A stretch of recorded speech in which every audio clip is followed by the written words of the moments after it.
Okay.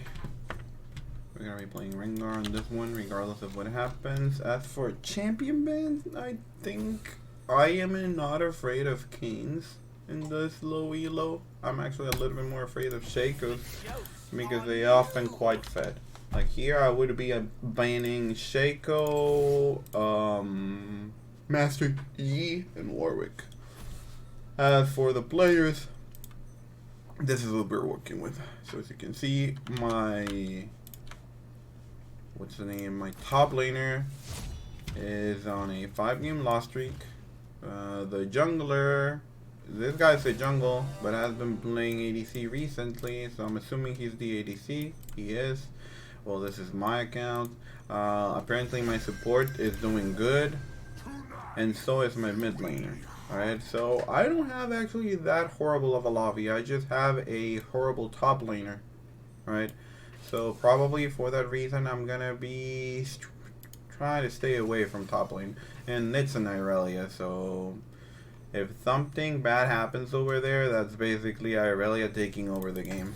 So for that reason, I'm not gonna be heading over to top lane. Probably, right? Probably not. Runes, these are the ones. I assumed he was gonna go Brand, but I would have liked for him to go either Pike, Leona, or Nautilus. I know I said these two backwards, right? But so yeah, definitely not top lane. Definitely not top lane. Like, not a gankable lane, and also I don't trust the player. So we're gonna be starting top to bottom. Mid lane looks a little bit gankable. A little bit, because they have an Ahri and he has a Veigar. Like, it's a little bit gankable. My jungle matchup isn't the easiest because I don't have enough damage to kill Voliver early on. Okay, so it's apparently a Veigar ADC, so still very easy to kill. No mobility on bot lane over there on the Veigar and on the Senna. And the same thing, Malzahar is pretty gankable. It has no mobility. No mobility. The only thing that I have to be a little bit careful of is it's this passive. But usually by the time that I show up, like, the passive should be gone. So I'm feeling pretty confident in the outcome of this game. This is actually going to be my first game of the day, so I just got home from the gym, so I'm actually not, like, mentally tired, like I'm not exhausted, so I should be able to keep my level of focus here for longer, right? Which is ultimately what you guys want, improving that level of focus. As I mentioned before, I think that there's only a few people that mess up mechanically, right? Like, usually you guys can play your champions fine. It's more so that you are not focused on the things that you should. Sometimes you don't know what you should be doing, and sometimes you do know, but you're doing other things. I forgot that I changed the runes for a practice tool yesterday. Actually, this should be boots. It shouldn't be like the stopwatch, but hey, it's not horrible. It's okay. I'm definitely gonna make use out of it.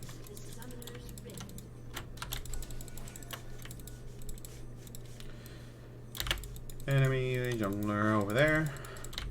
As expected, he should be starting. What's the name of this? He should be starting bot side. So, oh my god. I don't know if this is intended. The little guy has lethal tempo. I'm pretty sure this wasn't intended. And Senna has fleet footwork. I'm actually not sure what rune Senna goes, but I think fleet is better for Senna ADC. Not so much for Senna support.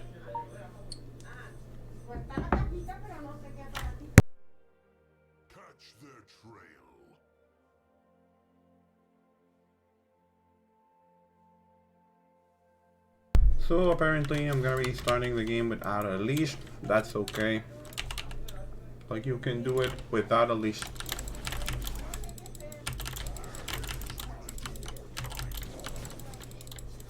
The only thing that I do think that, given that I'm gonna be starting without a leash, is that I'm gonna be probably smiting this.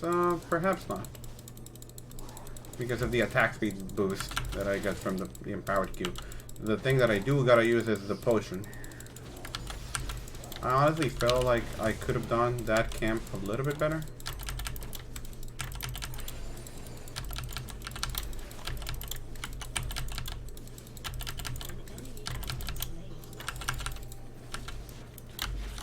Okay, so that's good. So given that my bot lane just killed the enemy jungler, after clearing all my camps over here, I actually can invade over here because he's still gonna be level 2 while I'm gonna be level 3 myself. Honestly, I don't know. Good job on my bot lane for doing all of that, but really weird for my mid laner to not move. I'm gonna be moving over here. I have the mid prio. I don't have like the prio. What's the name of this?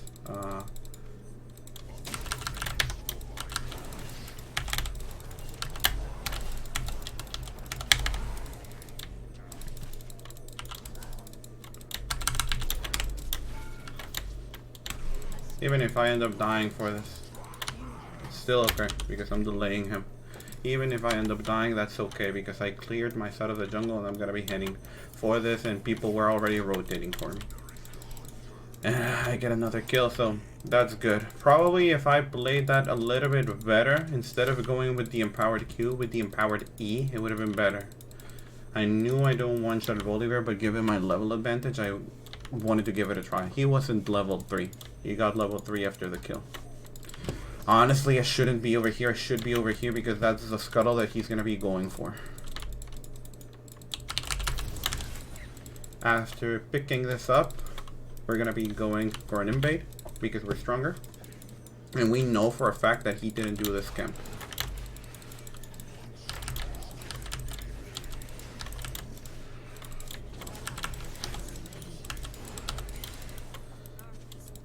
Fortunately, my bot lane died over there.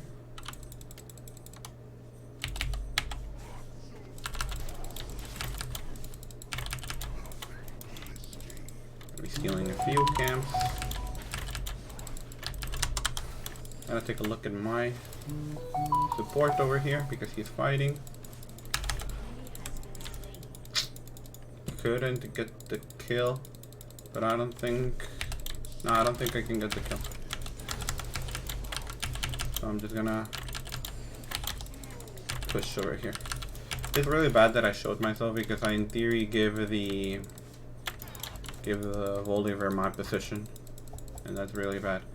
Now there's something happening over here, and it's that I want to play for a bot lane, but my camps are gonna cycle towards top. Like I'm gonna counter gank this now, and I'm pinging on my way, as you can see.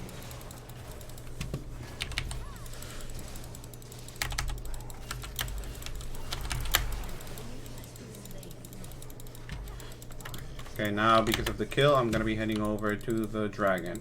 The thing that I wanted to mention is that given that that my camps were going to cycle towards top lane, I was just going to probably clear the 3 camps over here and then look for a play bot side in order for me to get the dragon. So what I would have done is 1, 2, 3 and then look for something bot lane in order to make sure that I can get the dragon, so that I can still play for bot lane. Ari managed to get a kill because Malzahar had no flash. That's good. Now, I have to be playing for... What's the name of this? For Herald. So there is no need for me to pressure myself over anything right now. I'm also quite low, so that means that I usually cannot go for any aggressive plays myself. So after clearing this camp, I'm gonna recall. As you can see, the top lane scuttle is coming up, and Bolivar is gonna be heading to his respawn. Like right now, he was mid lane, so he's on Raptors, and after that, he's gonna be going for his red buff, which means that the top lane scuttle is gonna be uncontested. Having no clue what this Bolivar is doing. He's so really upset.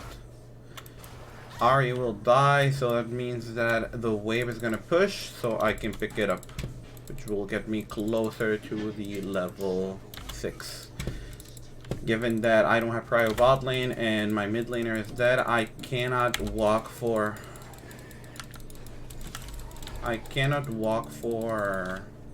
the invade. It's very risky. So instead, I'm just gonna put my champion over here. I'm probably gonna, get into a fight. And a snare. A little bit riskier than it should have. Probably I could have died there, in all honesty. In all honesty, I could have died there.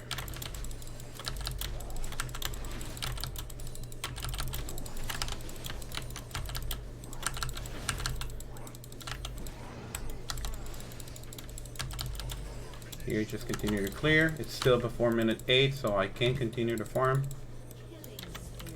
Thankfully, my bot lane is playing well. Gonna smite for a little bit of HP.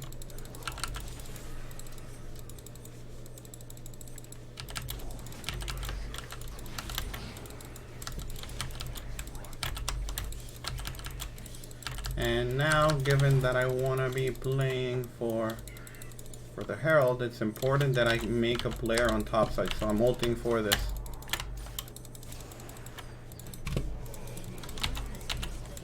And I'm pinging on my way so that my gangplank knows. As always, if you don't one-shot the target, make sure that you snare instead of going for the empowered Q. Get the wave pushed in over here. And after pushing the wave, this is where it's important to take a look at the camps themselves, because as you know, like, enemy jungle camps take priority over neutral camps. So right here, I can get away with stealing a camp prior to doing the objective. It's important for me to take a look at my gangplank, but okay, I'm rotating. This is why it's important to take a look. Okay, he managed to get the kill, so after getting the kill, I just go for the objective. This is why it's important to keep an eye out on your laners. Gotta make sure to remove this ward. And important for me to pull the Herald topside, because it's closer to where no one is. Like, I don't know if something is gonna happen on that side, right? So this is why it's important to pull it to where you know it's safe. Okay, apparently I'm never gonna be hitting the eye.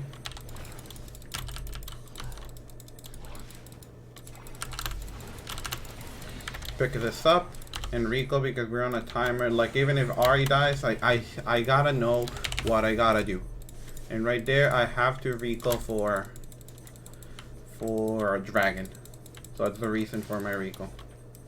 Now I have to make a play happen around bot lane or mid lane, because I have to be getting the dragon. I think mid lane, it's easy. So is bot lane. So it doesn't matter. Like right here, I don't have to carefully choose.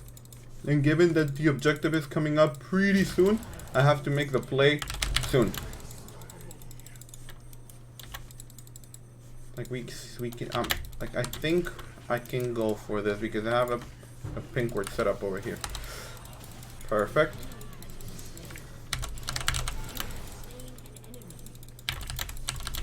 And because I have Herald, this means that bot lane is gone.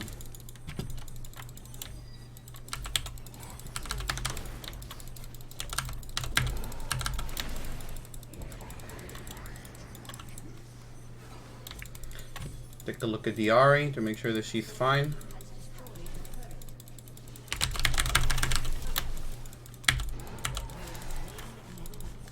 Get the kill. Flash in order for me to get in range of that.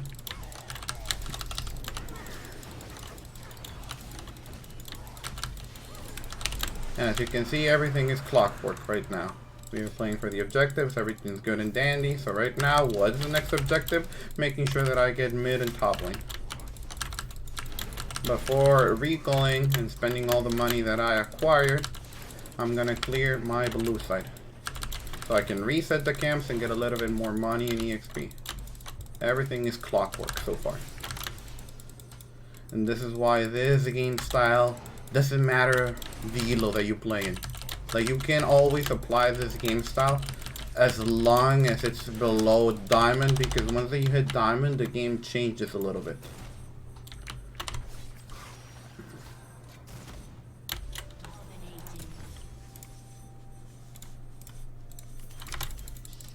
Now I just need to kill Senna and Irelia for my stacks. Now, given that I have to play for these two turrets, obviously the positioning of my champion has to be at around top side of the map. Doesn't matter if my team ends up getting killed themselves. I think I can actually do something here because my Ahri still has ultimate. And like Malzahar has low, right?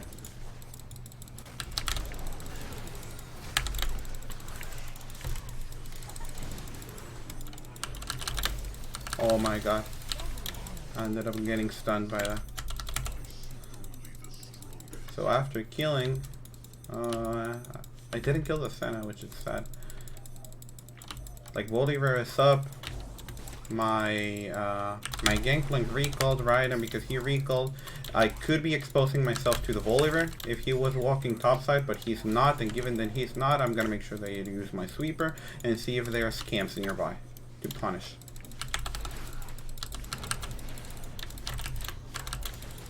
Now take one, and hopefully Irelia will face check this. She did not, so we just walk up for a kill right now.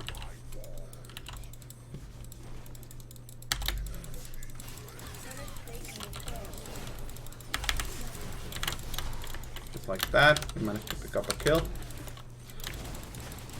And here we focus on pushing because we want to get the turret and we want to get the remaining plating.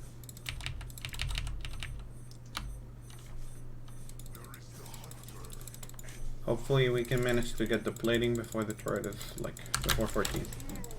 Okay, we did. So that's perfect. Here we have items, so we're gonna recall. Even if the blue is up, like my team is not close by, so I cannot safely invade it. Right, I still gotta respect the enemy. I still gotta respect their damage. Okay, perfect. Managed to get the item. So right here, you know that I hate Second Herald, so I'm not going to be playing for that. I'm actually going to be playing for the Dragon. What am I going to do? I'm going to full clear everything. 2 minutes should be a little bit more than enough for me to clear all 5 camps. What happens, happens. I really don't care if like my team needs me or anything. I already have the game plan set up.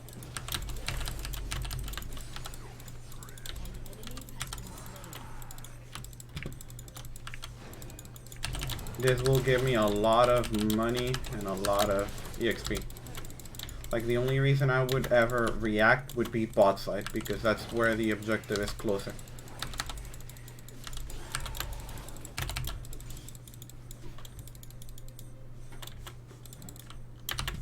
As you can see, the full clear is in motion. We had 2 minutes. Let's see how long it takes for us to finish the clear. Like, as I mentioned, I'm not going to be looking for anything topside. It doesn't matter if my brand dies. I'm just going to be looking for things bot side.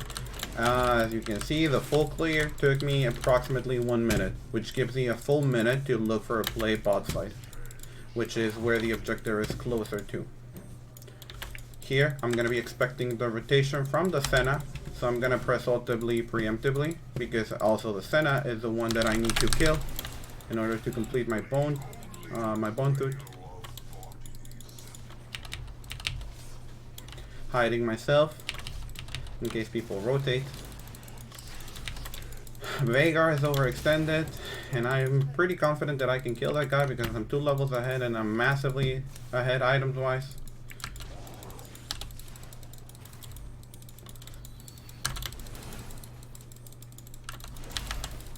I don't need to red smite him.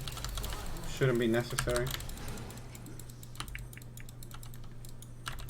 And just like that, the enemy team ended up FFing because they are so behind, and I'm playing the objective game perfectly. As you can see, had the highest CS out of the game, not only on my team. Surprisingly enough, the Gangplank was a good player, but we did help out every single lane. I'm actually gonna give it to the Gangplank because he did surprise me. I'll level with him. He did surprise me on his gameplay. He was actually playing good. Also, the bot lane was playing good. As you can see, damage isn't the greatest. Damage through turrets isn't the greatest. Objectives, it went in our favor. Now, let's go over to the profile and let's see if we manage to pick up an MVP. Because we usually always get MVPs. If you play with this playstyle, you usually every single time you get MVPs. Let's see what op.gg has to say. Maybe I'm wrong. Nope, MVP, as you can see. So, play the game like clockwork and I promise you're going to be winning hell of a lot of games.